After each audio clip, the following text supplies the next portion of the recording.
في بيوت أذن الله أن ترفع ويذكر فيها اسمه يسبح له فيها بالغدو والآصال صدق الله العظيم۔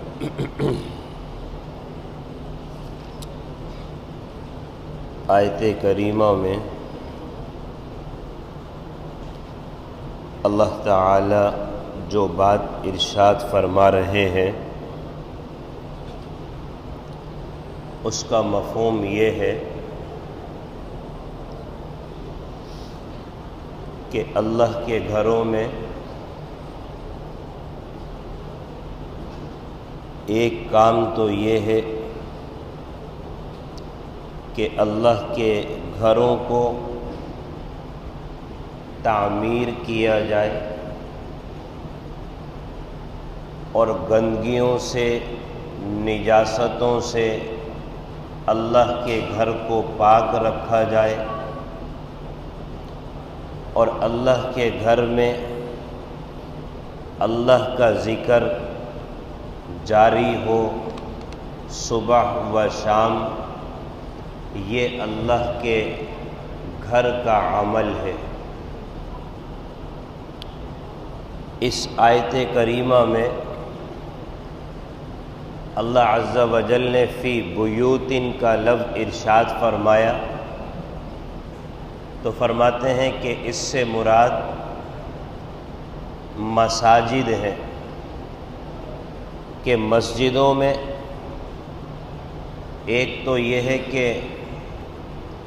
اس کا ادب اور احترام کیا جائے، اس کی تعمیر و ترقی کا انتظام کیا جائے، اس کو نجاستوں سے گندگیوں سے پاک رکھا جائے، اس میں صبح شام اللہ کے ذکر کا اہتمام کیا جائے۔ روایت میں آتا ہے آپ صلی اللہ علیہ وسلم نے ارشاد فرمایا کہ جو شخص چاہتا ہے کہ وہ اللہ سے محبت کرے تو اسے چاہیے کہ مجھ سے محبت کرے، اور جو چاہتا ہے کہ مجھ سے محبت کرے اسے چاہیے کہ میرے صحابہ سے محبت کرے، اور جو چاہتا ہے میرے صحابہ سے محبت کرے تو وہ قرآن سے محبت کرے، اور جو چاہتا ہے قرآن سے محبت کرے تو اسے چاہیے کہ مسجدوں سے محبت کرے، اس لیے کہ یہ اللہ کے گھر ہیں اور ان کی تعظیم کا حکم دیا گیا ہے، یعنی کہ ان کا خیال کرنا، ان کی تعظیم کرنا، ان کے اندر ایسا عمل جو ان کی تعظیم اور اکرام کے خلاف ہے اس سے بچنے کا اہتمام کرنا، یہ اس آدمی پر لازم ہے جو اللہ سے محبت کرتا ہے، رسول اللہ صلی اللہ علیہ وسلم سے محبت کرتا ہے، صحابہ سے محبت کرتا ہے، قرآن سے محبت کرتا ہے، اسے چاہیے کہ وہ مسجد کا اکرام کرے، مسجد کی تعظیم کرے۔ اور یہ مسجدیں اللہ نے بنائی ہیں اسی کام کے لیے کہ اس میں اللہ کا ذکر ہو، صبح شام اللہ کو یاد کرنے کا اہتمام ہو، اس مسجدوں کو صاف رکھنے کا اہتمام ہو، ان کو گندگیوں سے محفوظ رکھنے کا اہتمام ہو، نجاستوں سے بچانے کا اہتمام ہو، یہ مسلمان کی ذمہ داری ہے۔ اب ایسے میں ہم دیکھتے ہیں کہ ہمارا معاملہ مسجد کے حوالے سے کیا ہے؟ آیا مسجد کی نسبت سے ہم مسجد کا اکرام کر رہے ہیں، اس کی تعظیم کر رہے ہیں، اس کا احترام کر رہے ہیں کہ نہیں ہیں؟ اور اسی طرح سے مسجد میں آنے کے بعد ہمارے کیا معاملات ہیں، اس کے متعلق ہمیں غور و فکر کرنا چاہیے کہ ہمارے کسی عمل سے اللہ کے گھر کی جو تقدس ہے وہ پامال نہ ہو جائے۔ جبکہ اس کے برعکس دیکھنے میں یہ بات آتی ہے کہ مسجدوں کا اور مسجد سے متعلق جو عمارت ہے، مسجد سے متعلق جو چیزیں ہیں، جس کو کہ کہا جاتا ہے کہ بھئی مسجد کا وضو خانہ، مسجد کا پانی، اسی طرح سے مسجد کی چیزیں، اس کے ساتھ ہمارا کیا رویہ ہے، کیا سلوک ہے۔ جب یہ چیزیں مسجد سے وابستہ ہیں تو عام معاشرے میں اس کو گویا کہ مسجد کا حصہ ہی سمجھا جانے لگ جاتا ہے کہ بھئی مسجد کا وضو خانہ ہے تو گویا کہ مسجد کا حصہ ہے، مسجد کی املاک ہے، مسجد کی ملکیت ہے، مسجد کے نام پر گویا کہ وقف کی بھی زمین ہے، جگہ ہے۔ تو جہاں پر ہم مسجد کا اکرام کریں، خیال کریں، وہیں پر اس سے متعلق چیزوں کا بھی خیال کریں، اس سے متعلق مسجد کی جو چیزیں ہیں ان کا بھی خیال کریں، ان کا بھی اکرام کریں۔ یہ مسلمان کی ذمہ داری ہے، اس کا خیال رکھنا مسلمان کی ذمہ داری ہے۔ تو ہم یہاں پر یہ دیکھیں کہ مسجد سے جو متعلق چیزیں ہیں ان کا ہمارے ہاں کیا خیال ہے۔ جیسا کہ مسجد سے متعلق بہرحال مسجد کی چار دیواری میں ہیں وہ چیزیں، یعنی کہ مسجد کے بیت الخلاء، ان کے متعلق ہمارا کیا معاملہ ہے؟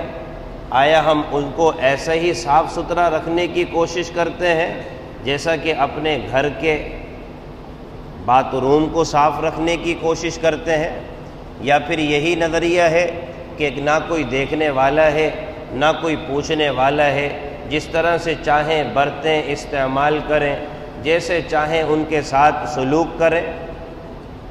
تو میرا عزیزو یہ تو ایسا ہی ہے کہ گویا کہ کسی آدمی نے مسجد کے لیے جگہ دی ہے برائے نام مسجد کے حوالے سے، بہرحال وقف للہ کے حوالے سے، وہ چار دیواری کا حصہ ہے اور وہ بنام مسجد ہی جانا جا رہا ہے، علاقے کے اعتبار سے، جگہ کے اعتبار سے، مخصوص جگہ کے اعتبار سے، تو گویا کہ وہ اس کو بھی پامال کر رہا ہے، اس کے ساتھ بھی ایسا ہتک آمیز سلوک کر رہا ہے۔ جو چیز ہماری طرف منسوب ہو جائے تو ہم کیسے چاہتے ہیں کہ اس کا خیال رکھا جائے، اس کی لاج رکھی جائے اور اس کو پامال نہ کیا جائے۔ گھر کا بچہ اگر گندگی پھیلا دیتا ہے گھر میں تو باپ اور گھر کا بڑا کس قدر ناراضگی کا اظہار کرتا ہے۔ باہر کی اگر چپلیں جس میں کہ نجاست لگی ہوئی ہو، جس میں کہ جناب والا کچھ گندگی لگی ہوئی ہو، کبھی گوارا نہیں ہوتا کہ وہ گھر کے واش روم میں گھر کا بچہ لے کر چلا جائے، کبھی اس بات کو گوارا نہیں کیا جاتا۔ اور اگر یہ کام کر لے تو گھر کے بڑے فوراً تنبیہ کرتے ہیں کہ تمہیں خیال نہیں ہے صفائی کا، ستھرائی کا، کہ تم دیکھو تم نے کس طرح سے واش روم اور بیت الخلاء گندا کر دیا، باہر کی چپل اندر کیوں لائے؟ اور ہم تو خیال اور اہتمام کا حال یہ ہوتا ہے کہ واش روم کی چپل الگ بنا لیتے ہیں تاکہ ہمارے گھر کا واش روم صاف ستھرا رہے۔ تو کبھی مسجد سے متعلق جو واش روم ہے اس میں داخل ہوتے وقت بھی یہ خیال آیا؟ بھائی اس میں بھی داخل ہوتے وقت یہ خیال آ رہا ہے؟ کہنے کو تو مسجد کے واش روم ہے، اور مسجد کس کا گھر ہے؟ اللہ کا گھر ہے۔ آنے والے لوگوں کے لیے راحت اور آسانی کے لیے اس کا انتظام کیا گیا ہے کہ کوئی آئے اور پاکی حاصل کر کے اللہ کے گھر میں آ کر عبادت کرے۔ جس نے یہ زمین اللہ کے نام وقف کر دی، اس نے وہ زمین بھی اللہ کے نام وقف کر دی ہے تاکہ اللہ کے آگے جھکنے والے پاکی حاصل کر کے اللہ کو راضی کر سکیں۔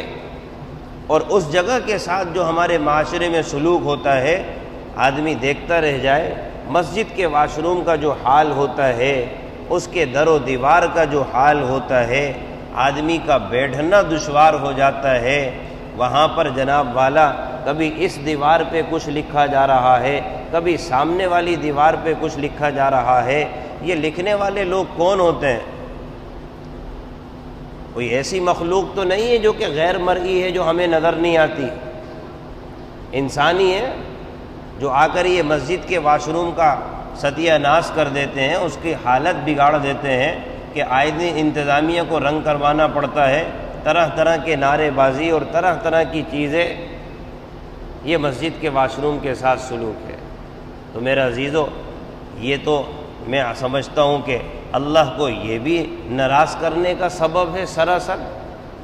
جس طرح سے مسجد کے حوالے سے ہم سمجھتے ہیں کہ بھئی مسجد میں یہ کام غلط ہے کہ وہاں پر گندگی اور نجاست کو پھیلایا جائے، مسجد سے جو متعلقہ چیزیں ہیں اس کا بھی تو خیال کرنا مسلمان کی ذمہ داری ہے۔ یا صرف جہاں پر سجدہ ہوتا ہے وہی حصہ صاف ستھرا رکھا جائے گا؟ ہم اپنے گھر کے حالات کو دیکھ لیں، اپنے گھر کی چیزوں کو دیکھ لیں، کیا صرف گھر کے کمرے ہی صاف ہوتے ہیں؟ گھر کی گیلری بھی صاف ہوتی ہے، گھر کا زینہ بھی صاف ہوتا ہے، گھر کا واش روم بھی صاف رہتا ہے۔ کیوں؟ ہمارا ہے، ہمارے سے منسوب چیزیں ہیں، کیسے گھر کے بڑے اس کا خیال کرتے ہیں؟ تو یہ چیزیں بھی تو مسجد کے حوالے سے منسوب ہیں، اور مسجد کہا جاتا ہے اللہ کے گھر کو۔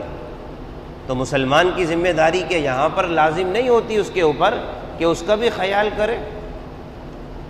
تو حالانکہ حکم تو یہ ہے کہ بھائی مسجد سے متعلقہ چیزوں کا آدمی اسی طرح سے خیال کرے، پاکی اور صفائی کے حوالے سے۔ اور اس کے بعد ہمارے وضو خانے آ جاتے ہیں کہ وضو خانے کے ساتھ کیا ہمارا معاملہ ہوتا ہے۔ گزشتہ رات ذکر کیا کہ وہاں پر پان کی پیک تھوکنا، اسی طرح سے گٹکا تھوکنا، نسوار تھوکنا، یا اسی طرح سے اپنی ناک صاف کرنا، بلغم صاف کرنا، ایسے ہی بس نکالا منہ سے وہاں ڈالا اور نمازی کے نام پر چلتا بنا۔ دیکھنے والی ذات تو ہے، سمجھتا ہے کہ کوئی پوچھنے والا نہیں ہے۔ مسجد ہے، کون پوچھے گا بھائی؟ اگر کوئی پوچھے گا تو ہم کہتے ہیں کہ بھائی تمہارے ابو کی مسجد تھوڑی ہے، تمہارے ابو کی مسجد تھوڑی ہے، میں جو چاہے کروں، لہذا کوئی پوچھنے والا نہیں ہے۔ ہم اپنے مسجد کے جو وضو خانے ہیں بھائی، یہ اگر وہاں پر کوئی گندگی نظر آ رہی ہے تو یہ گندگی کس نے پھیلائی ہے؟ کوئی غیر مسلموں نے تھوڑی پھیلائی ہے کہ بھائی یہ مسلمانوں کی جگہیں لہذا یہاں آ کے گندگی کر کے جاؤ، پان کی پھیک تھوک دو، نسوار تھوک دو، گٹکا تھوک دو، بلغم تھوک دو۔ اور اتنی بھی توفیق نہیں ہے کہ بھائی اگر وہاں پر یہ چیز ضرورت کے اعتبار سے ڈال دی گئی ہیں تو پانی کے بہاؤ سے اس کو بہا دیا جائے، یہ بھی کرنے کی توفیق نہیں ہے۔ سچی بات تو یہ ہے کہ ہمیں تو ناک بھی سنکنا نہیں آتی، ناک بھی سنکنا نہیں آتی کہ کس طرح سے برابر والے کو کراہیت نہ ہو۔ وہی کھڑے کھڑے ایک ناک کے بانسے پر ہاتھ رکھا اور دوسرا جو کھلا ہوا ہے اس سے پریشر مار کر پورا بلغم سب کے سامنے نکال دیا میرے عزیزوں، اور وہ بھی مسجد کے وضو خانے میں۔ ناک بھی سنکنا نہیں آ رہی، کیا گھر میں بھی یہی کام ہوتا ہے بھائی؟ اللہ کے گھر کے لیے بولا جا رہا ہے، کیا گھر میں بھی یہی کام ہوتا ہے؟ گھر میں ہمارے ہاں وضو خانہ کیا کہلاتا ہے؟ بیسن وضو خانہ کہلاتا ہے ہمارے گھر کا۔ کیا وہاں پر ایسے پان کی پیک کبھی نظر آئی؟ ہم نے اپنے بیسن میں دیکھا، بڑا صاف شفاف رہتا ہے وہ بیسن، وہاں پر بھی ایک طرح کا ٹائل ہی لگا ہوا ہے۔ یہاں پر بھی ہمارے وضو خانے میں ٹائل لگے ہوئے ہیں، لیکن وضو خانے کے ٹائل کا حال دیکھ لیا جائے اور گھر کے جو بیسن کا حال ہے وہ دیکھ لیا جائے، کتنا صاف ستھرا ہوتا ہے۔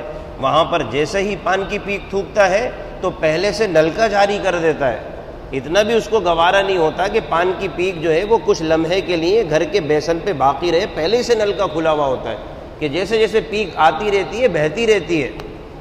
یہاں تو پیک تھوکنے کے بعد چلتا بنتا ہے، اس کو بہانے کی بھی ضرورت نہیں ہے، اور گھر میں پہلے نلکا کھولتا ہے تاکہ پیک جو ہے وہ ہاتھ کے ہاتھ بہتی چلے جائے۔ اور اللہ کے گھر سے متعلق جو وضو خانہ ہے اس کا میرا عزیزو کیا حال ہوتا ہے ہمارے معاشرے میں، بات سمجھانے کی ہے اور حقیقت پر مبنی ہے۔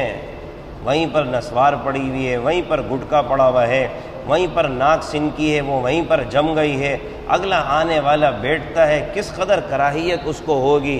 کیا یہ تکلیف میں شامل نہیں ہے؟ تکلیف نام تھپڑ مارنے کا تھوڑی ہے، دل آزاری کا ہے۔ دوسرا مسلمان وہاں پر آ کر بیٹھتا ہے اور وہ وضو بنانے کی کوشش کرتا ہے، کیا وہاں پر وہ وضو سے پہلے دعا پڑھ لے گا؟ اس گندگی کو دیکھ کر کس قدر اس کو کراہیت ہوگی، وہاں پر کیا وہ وضو کی دعائیں پڑھے گا؟ وضو سے متعلق جو دعا ہے کیا وہ پڑھے گا اس چیز کو دیکھتے ہوئے؟ آنکھیں بند کر کے وضو کرنے پر آدمی آمادہ ہوتا ہے ناک بند کر کے وضو کرنے پر آمادہ ہوتا ہے اور اس قدر جلد بازی کرتا ہے کہ یا اللہ یہاں سے جان چھٹے اٹھوں اور میں کسی طرح سے وضو میرا پورا ہو اور مسجد میں گھس جاؤں. کیوں؟ وضو خانہ بیٹھنے کے لائق نہیں ہے. اور یہ سارے وضو خانے کو خراب کون کر رہا ہے بھائی؟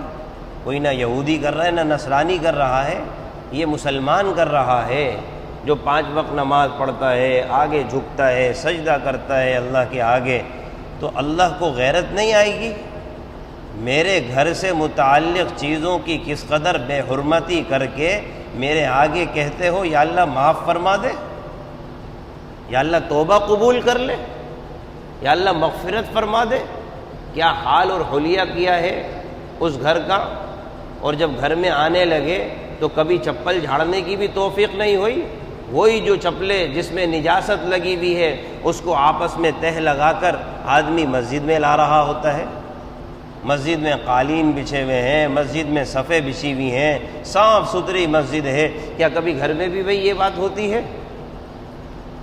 ہمارے ہاں گھر میں تو گھر میں داخل ہونے سے پہلے ہی باہر ایک ریک رکھ دیا جاتا ہے، ایک چھوٹی سی الماری رکھ دی جاتی ہے کہ بھئی چپل وہیں اتارنی ہے، گھر میں بھی نہیں لانی ہے آپ نے چپل. جو ہماری منزلیں ہیں، فلیٹ ہیں، جاتے ہیں اس میں تو وہ گھر سے باہر ساری چپلیں ہوتی ہیں.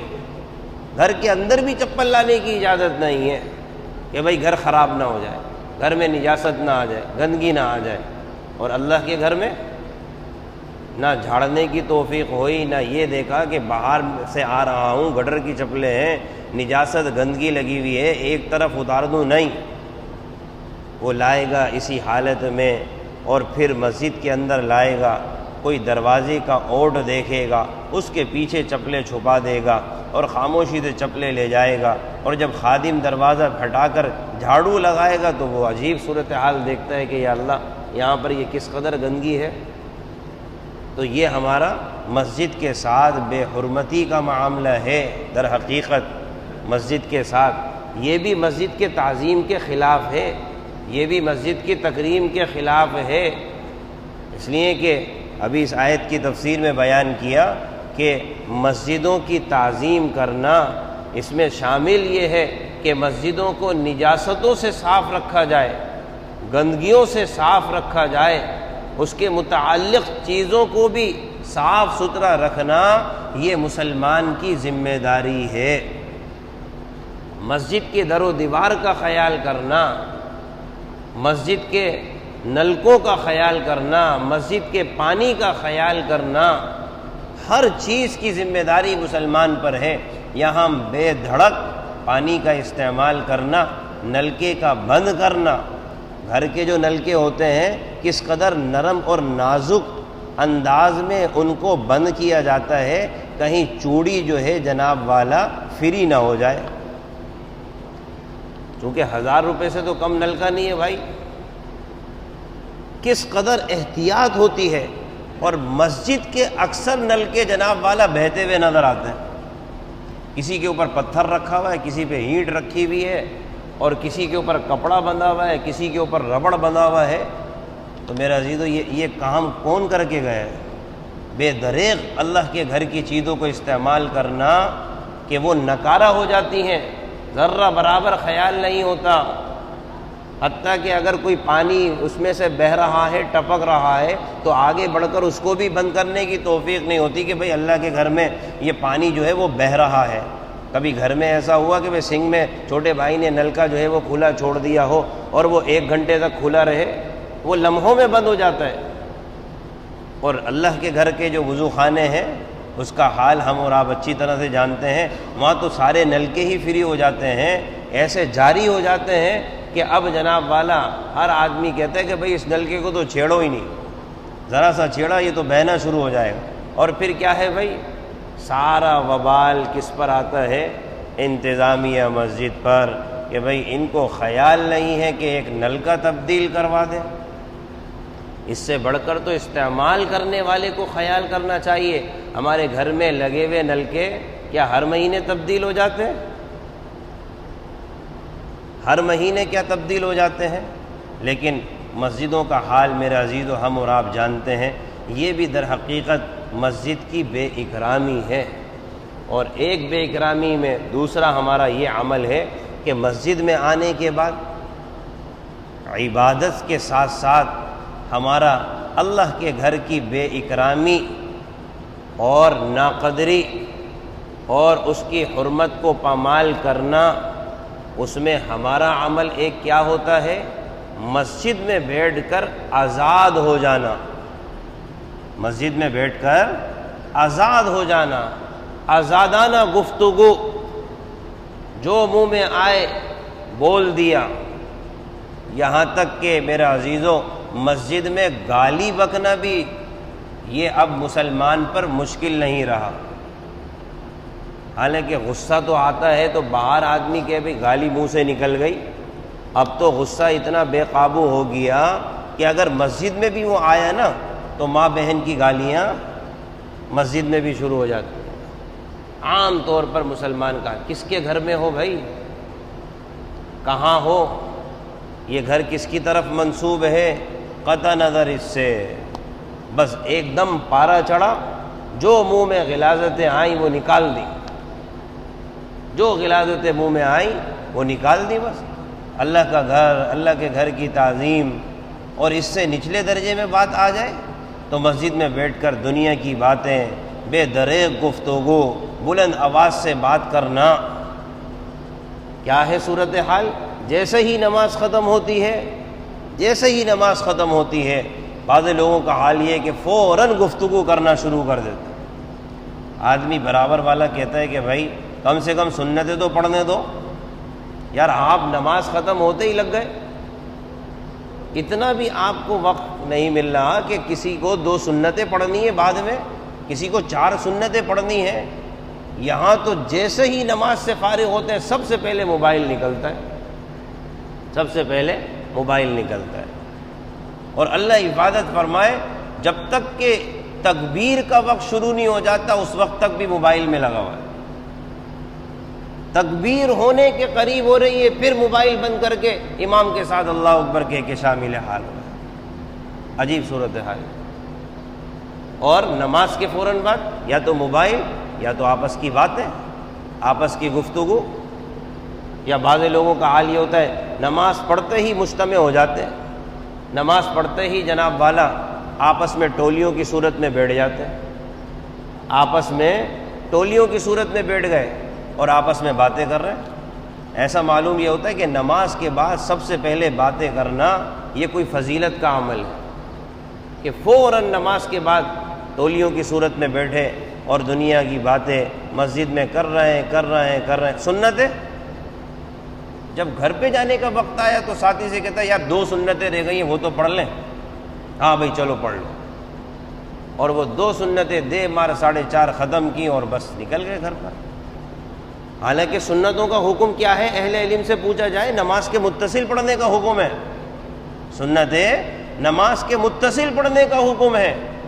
اور ہمارے ہاں جو باتیں کرنے والے احباب ہوتے ہیں، جو دوسروں کی بھی نماز خراب کرتے ہیں اور دوسروں کے لیے بھی زحمت کا جناب والا باعث بنتے ہیں، نماز کے بعد فوراً باتوں میں مشغول ہو گئے، ٹولیوں میں مشغول ہو گئے اور آپس میں باتوں میں فوراً مشغول ہو گئے کہ برابر میں نماز پڑھنے والا پریشان ہو جاتا ہے۔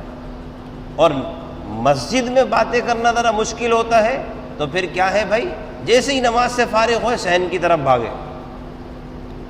جیسے ہی نماز سے فارغ ہوئے صحن کی طرف بھاگے۔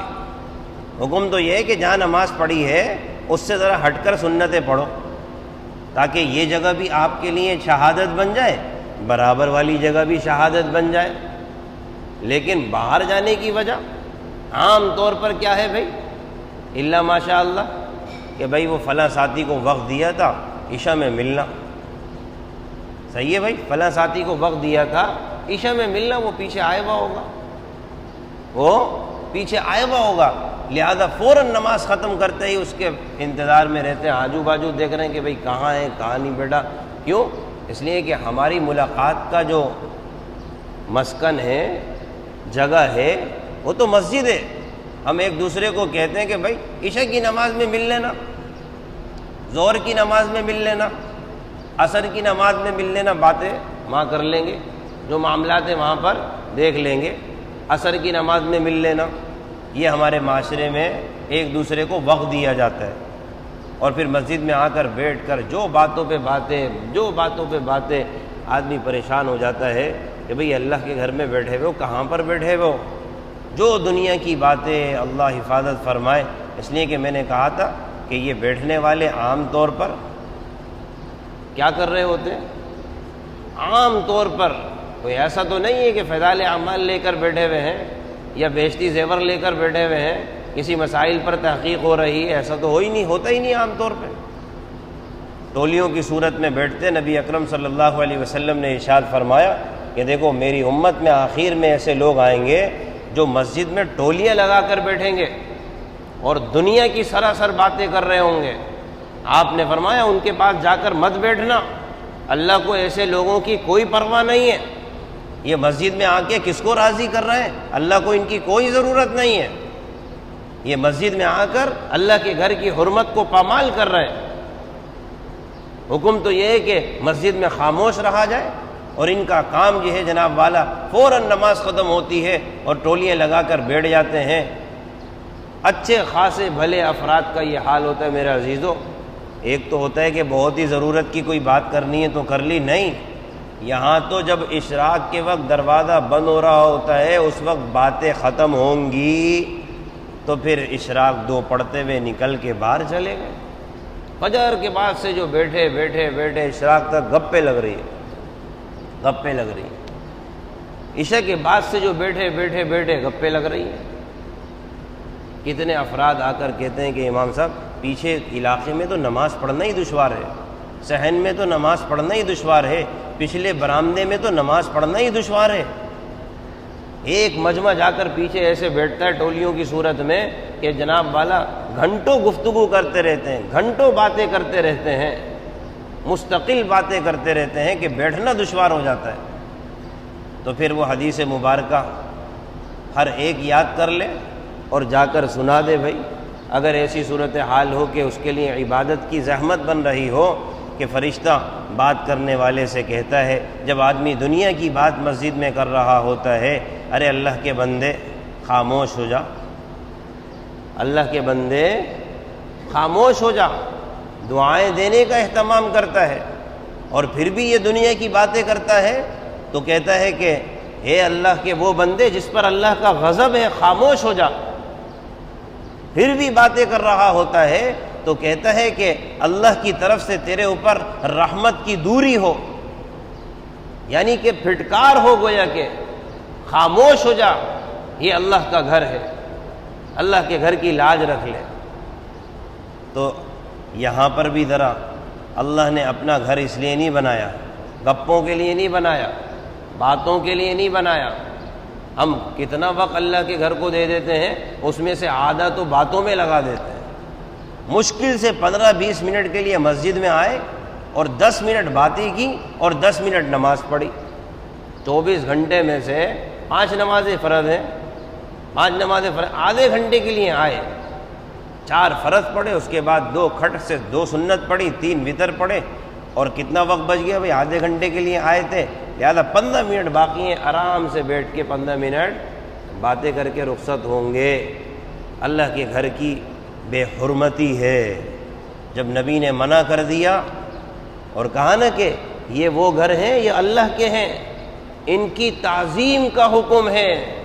آپ نے فرمایا نا جو مجھ سے محبت کر رہا ہے، حدیث کا خلاصہ یہ نکلتا ہے، جو اللہ سے محبت کر رہا ہے، جو مجھ سے محبت کر رہا ہے، جو صحابہ سے محبت کر رہا ہے، جو قرآن سے محبت کر رہا ہے، وہی اللہ کے گھر کی تعظیم کرنے والا ہوگا، وہی اللہ کے گھر کی تعظیم کرنے والا۔ اس لیے کہ ان گھروں کی تعظیم کا حکم دیا گیا ہے اور اس کی تعظیم وہی کرتے ہیں، اس کے ادب کو وہی بجا لاتے ہیں در حقیقت جو اللہ اس کے رسول سے محبت کرتے ہیں۔ لہذا اللہ نے اپنا گھر اس لیے بنایا ہے، اس کا بھی ذرا خیال کیا جائے۔ تیسرا عمل ہماری وجہ سے جو اللہ کے گھر کی پامالی کا سامنے آتا ہے، ہم اپنے بچوں کو اٹھا کر مسجد میں لے آتے ہیں، بچوں کو اٹھا کر مسجد میں لے کر آتے ہیں، اور یہ آنے والے جو ایسے بچے جو بالکل نابلد ہیں، نا سمجھ ہیں، ان کو مسجد کی کوئی سمجھ ہی نہیں ہے، ان کو تو مسجد میں لانا جائز ہی نہیں ہے۔ اور لانے کے بعد میرے عزیزوں پھر کیا صورتحال ہوتی ہے؟ پیشاب کیا بچے نے، خاموشی سے مسجد سے نکل گئے۔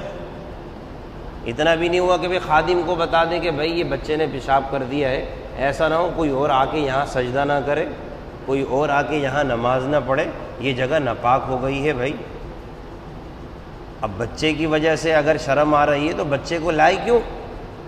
جس بچے کو اپنے پیشاب کے اوپر جناب والا قدرت نہیں ہے، اتنے بڑے قالین کو اٹھانا اور اٹھا کر اس کو دھونا، میرے عزیزوں وہی والی بات ہے نا، یہی بچہ گھر کے قالین پر پیشاب کر دے، اگر مجال ہے کہ کبھی پیشاب کر دے عام طور پر، وہاں پر تو یہ صورتیں پائی نہیں جاتی، وہاں تو بچے کو پیمپر پہنا دیا جاتا ہے یا اور کوئی صورت اختیار کی جاتی ہے کہ گھر کا قالین خراب نہ ہو جائے۔ اور یہ پوری صف کا قالین اٹھانا کتنا بڑا دشواری کا عمل ہے۔ مسجد کے خادمین پورا قالین اٹھائیں، اس کو صاف کریں، اس کو دھوئیں، یا پھر مسجد میں اگر یہ پیشاب کر دیا اس کو صاف کرنا کتنا مشکل عمل ہے، کوئی اس کا خیال نہیں ہے۔ اتنے چھوٹے بچے کو لا کر یہ بھی در حقیقت اللہ کے گھر کی بے حرمتی کر رہے ہیں، اللہ کے گھر کی بے حرمتی کر رہے ہیں۔ اتنے چھوٹے بچوں کو لانا ہی جائز نہیں ہے۔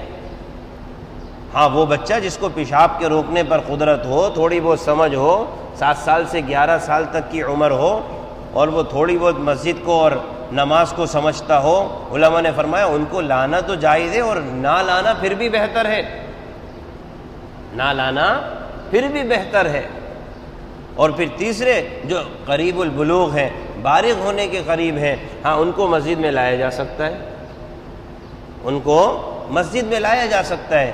لہذا ایک تیسری خطا ہمارے معاشرے میں اللہ کے گھر کی بے حرمتی کی یہ پائی جاتی ہے کہ ہم چھوٹے چھوٹے بچوں کو لے کر آتے ہیں جو اس طرح سے گندگی پھیلاتے ہیں۔ ابھی کہا کہ یہ اللہ کے گھر ہیں، ان کو نجاستوں سے پاک رکھنا، گندگیوں سے پاک رکھنا، گویا کہ اس کا حکم ہے۔